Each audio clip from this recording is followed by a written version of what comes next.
در تالار مرکز جمهوریوی تیاری دسته‌های منتخب المپی بخشیده به جشن بین المللی نوروز دوام 4 روز اخیر است که چمپیونات جمهوری تاجیکستان اوید به گشتین طرز آزاد و یونان رومی جریان دارد.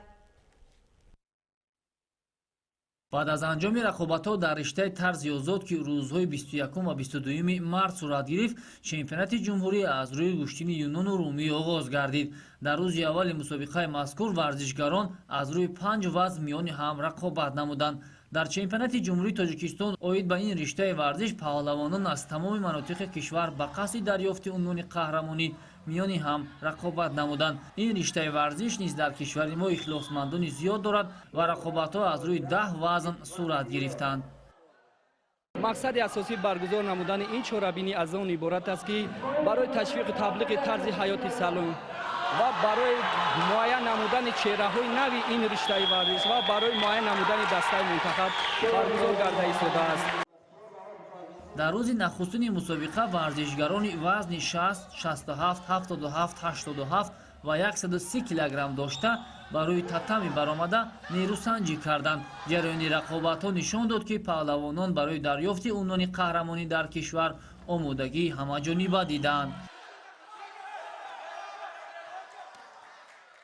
ما از حساب همین چمپیونات تیم منتخب و معین میکنیم و به چمپیونات آسیا روانه میشیم که چمپیونات آسیا در ماه اپریل میباشد، 17 تا 24 برگزار میگردد.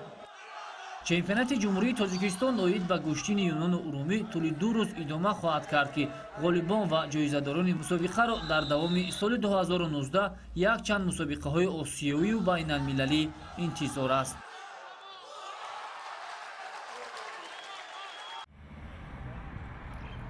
با افتخار جشن نوروز بین المللی در پایتخت کشور شهر دوشنبه مسابقه جمهوری اوید به گشتین طرز آزاد بین کلانسالان برگزار شد.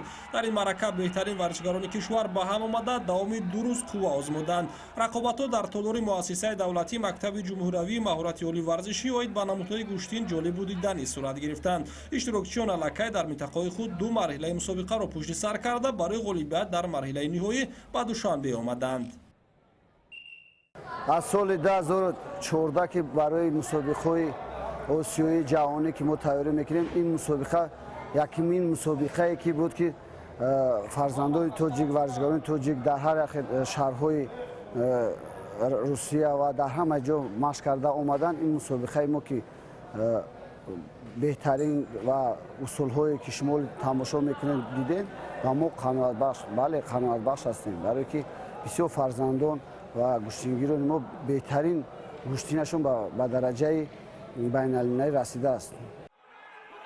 در روز آخرین مسابقه ورزشکاران برای کسب زینه‌های افتخاری وزن‌های 61، 70، 79، 92 و 125 کیلوگرم مبارزه بردند. همین طریق مقام اولی وزن 61 کیلوگرم را جمشید شریپوف به دست آورد. سوربون عبداللهیف برنده مدال طلایی وزن 70 کیلوگرم شد. عنوان قهرمانی را در وزن تا 79 کیلوگرم حلیمزاده سلیم جان مربوطی نام خود کرد. فریدون عادیلوف قهرمانی نوی مسابقه جمهوری در وزن 92 کیلوگرم اعتراف گردید. در وزن تا 125 کیلوگرم باشد به گرفتن جای اول ورزشکاری شناخته مملکت فرهاد انقلوف دست یافت. همکنون غالبان این چهاربینی به تیم منتخب کشور جلب گردیده می توانند در مسابقه بیرون از کشور تاجیکستان را معرفی کنند.